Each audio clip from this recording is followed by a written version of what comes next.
బాలరాముడి ప్రాణప్రతిష్ఠకు దేశంలోని ఆలయాలన్నీ ముస్తాబయ్యాయి. అయోధ్యకు వెళ్లలేని భక్తులు సమీపంలోని ఆలయాల్లో పూజలు చేస్తే పుణ్యం లభిస్తుందని పూజారులు చెబుతున్నారు. ఇప్పటికే రాముని అక్షింతలు ప్రతి ఇంటికి చేరాయన్నారు. వేములవాడ ప్రధాన అర్చకులతో మా ప్రతినిధి Vijayabhaskar Reddy face to face. Ayodhya వైపే అందరి చూపు రామన్ వైపే.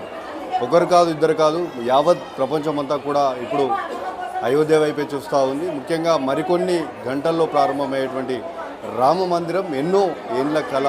ముఖ్యంగా ఈ కళ నేరుతున్నటువంటి వేళ ఇటు భక్తులు అటు పూజారులు ఏ విధంగా తమ యొక్క అభిప్రాయాన్ని వ్యక్తం చేస్తూ ఉన్నారు. ముఖ్యంగా రామునికి అదేవిధంగా శివునికి ఉన్నటువంటి అనుబంధం ఏంటి, ఆదికేశవుల అనుబంధంకి సంబంధించి మరింత వివరాలు తెలుసుకునేటువంటి ప్రయత్నం చేద్దాం. మనతో వేములవాడకు సంబంధించినటువంటి ప్రధాన అర్చకులు ఉన్నారు, వారిని అడుగుదాం. ముఖ్యంగా శివుని అదేవిధంగా రాముని యొక్క సంబంధం.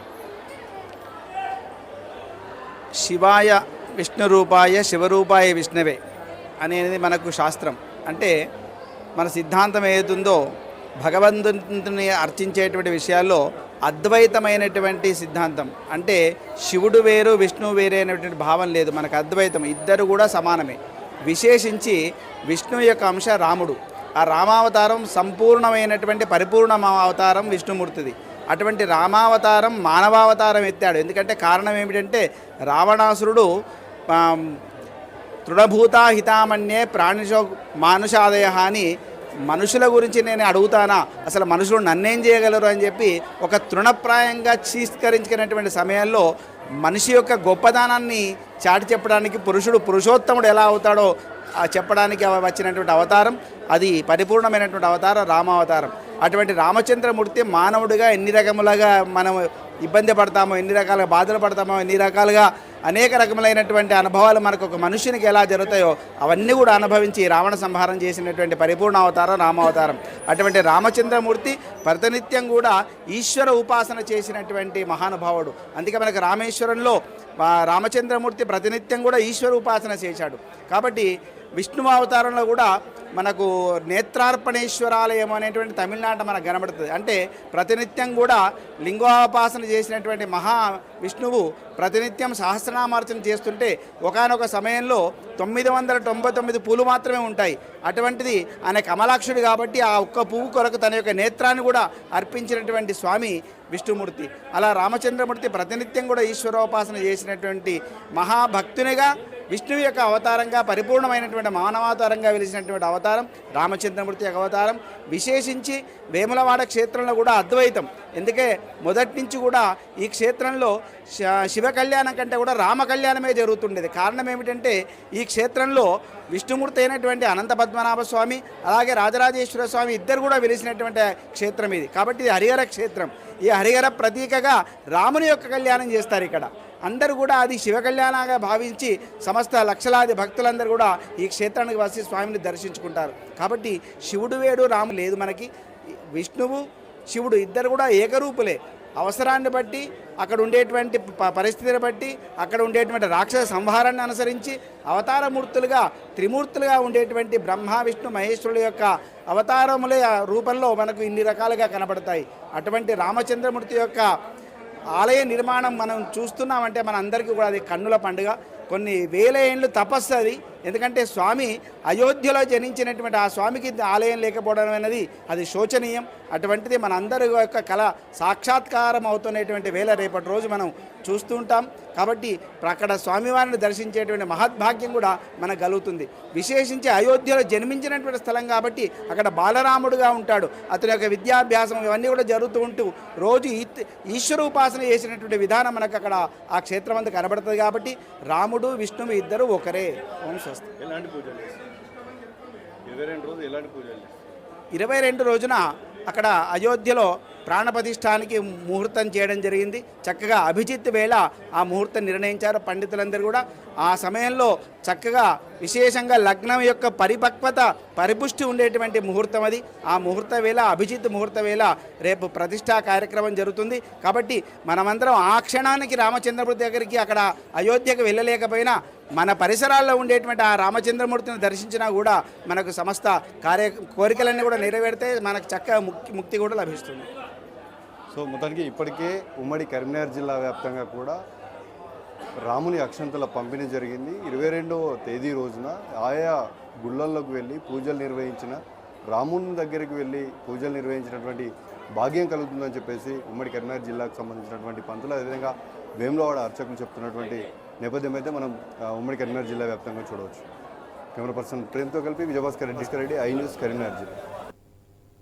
దేశమంతా రామనామస్మరణతో మారుమోగుతోంది.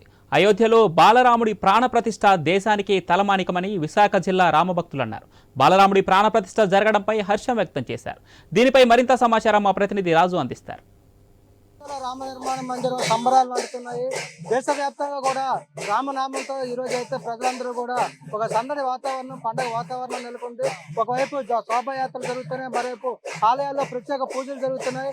ఈ నేపథ్యంలో ఉమ్మడి విశాఖపట్నం జిల్లా వ్యాప్తంగా ఉన్నటువంటి వాడవాడల రామ మందిరాల్లోని ఇతర దేవాలయాల్లో కూడా ఆ భక్తులైతే రాముడి యొక్క పూజల్లో పాల్గొనడం కూడా జరుగుతుంది. మరి ఇక అయోధ్య రామ నిర్మాణం, అదేవిధంగా విగ్రహ ప్రతిష్టకు సంబంధించి విశాఖ వాసులు ఏమంటారో తెలుసుకునే ప్రయత్నం చేద్దాం. మనతో పాటు ఆర్కే బీచ్ లో కొంతమంది రామ భక్తులు ఉన్నారు, వాళ్ళతో మాట్లాడే ప్రయత్నం చేద్దాం. మేడం గారు చెప్పండి, ఈ అయోధ్యలో రామ నిర్మాణం ఏదైతే జరుగుతుందో ఆ విగ్రహానికి సంబంధించి ప్రతిష్ఠ కూడా జరగబోతుంది, ఎలా చూస్తారు?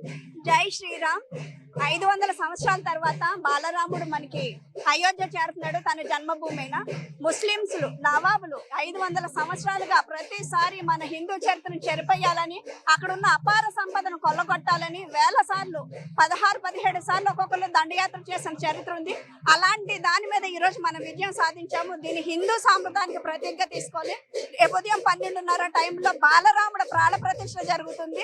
ఇది అందరికీ ఖచ్చితంగా హిందూ దేశం మంది భారతదేశానికి గర్వకరమైన చారిత్రాత్మకమైన ఘట్టంగా దీన్ని చూస్తున్నాము. చాలా ఆనందంగా ఉంది. రామ మందిరం లేని గ్రామం లేదు, రామనామం చేయని మనిషి లేడు. ఖచ్చితంగా రాముల వారు ధర్మానికి ప్రతీక, ఏకప్రతివ్రతుడు. ఒక మనిషి ధర్మంగా, నీతిగా, నిజాయితీగా ఎలా జీవించాలో చూపించిన మనిషి ఆయన, ఆదర్శప్రాయుడు. ఖచ్చితంగా ఈ రామ మందిరాన్ని, ఈ రామ మందిర ప్రాణ ప్రతిష్టని ఖచ్చితంగా దేశానికి గర్వకారణంగా మేము చూస్తున్నాం. మేడం మీరు చెప్పండి, ఏమనుకుంటున్నారు అసలు ఈ రామ ఆలయ ప్రతిష్టకు సంబంధించి మీరు ఎలా ఫీల్ అవుతున్నారు? అంటే ఎన్ని సంవత్సరాల తర్వాత రామ నిర్మాణం జరిగి, ఆలయం నిర్మాణం జరిగింది, అదేవిధంగా ప్రాణ ప్రతిష్ఠ కూడా జరగబోతుంది. ఇలాంటి పరిస్థితుల్లో దేశానికి ఎంతవరకు దీని ప్రాచుర్యం ఉంటుంది? ఇది ఒక భారతదేశం మాత్రమే కాదండి, ప్రపంచం అంతా ఎదురు చూస్తుంది. రామరాజ్యం అన్నది రావాలని, రాముడి యొక్క మందిరము అయోధ్యలో రాముని యొక్క విగ్రహం నెలకొల్పాలని మోడీ గారి సంకల్పము, ఈ యొక్క ప్రయత్నం అన్నది మనకి ఎంతో ఆనందాయము. ప్రపంచమంతా చాలా అద్భుతంగా ఎదురు చూస్తున్న వ్యవహారం. మీరు చెప్పండి సార్, ఈ రామ మందిర నిర్మాణానికి సంబంధించి మీరు ఎలా ఫీల్ అవుతున్నారు? ఒక హిందువుగా మీరేమనుకుంటున్నారు? జై శ్రీరామ్. నేను కందుల నాగరాజు. ఇవాళ మనకి అయోధ్యలో రామ మందిర్ నిర్మాణం అనేది మన పూర్వజన్మ సుకృతంగా భావించాలి. ఎందుకంటే మనం కని విని ఎరగలేదు, మనం చూడలేదు కూడా రాముడిని. కానీ ఇవాళ అక్కడ అయోధ్యలో రామ జన్మభూమిలో రాముడు జన్మించిన స్థలంలో రామ మందిర్ నిర్మాణం, అలాగే బాలరామ విగ్రహ ప్రతిష్టాపన, మరి రేపు అందరి నడక రామాలయం కాసే, అందరి మాట రాముడి గురించి, అందరు చూపు రామ మందిరం ఎప్పుడు ప్రతిష్ఠించారనేసి ప్రతి ఒక్కరు కూడా ఆంధ్రులే కాదు మరి యావత్ భారతదేశం అంతా కూడా మరి పులకించిపోతుంది. ఇవాళ ఏంటంటే సంతోషంతో ప్రతి ఒక్కరు కూడాను పండగంటూ ఒక్కసారి చేసుకుంటారు. కానీ ఇవాళ ఏంటంటే ప్రపంచ వ్యాప్తంగా ఇవాళ రామ జన్మభూమి రాముడి వారి మందిరం నిర్మాణంలో అందరూ కూడా ఇవాళ పండగ చేసుకుని పండగ వాతావరణంలో యావత్ ప్రపంచం అంతా కూడాను రామనామ స్మరణతో మారుమోగుతుంది. అలాగనే మరీ ప్రత్యేకించి విశాఖపట్నం రామకృష్ణ బీచ్ లో కూడా ఇవాళ శోభాయాత్ర కూడా ప్రారంభించి ఇక్కడ అనేక మంది వేలాది మందిగా సభ్యులు వచ్చి ఇవాళ వెళ్ళడానికి అక్కడ అవకాశం లేక దర్శనానికి లేక ఉండిపోయారు తప్ప, లేకపోతే చాలా మంది లక్షల కొద్ది జనాలు వెళ్ళడానికి సిద్ధంగా ఉన్నారు. ఇవాళ అటువంటి రామ జన్మభూమి మనం సమకాలికలుగా ఉండేటప్పుడు అటువంటి దేవాలయం నిర్మాణం జరగడం అనేది మన పూర్వజన్మ సంస్కృతం, మన అందరూ అదృష్టంగా భావించాలని సందర్భంగా తెలియజేస్తాం. ఒక యుగ పురుషుడు సమాజానికి ఒక దిశ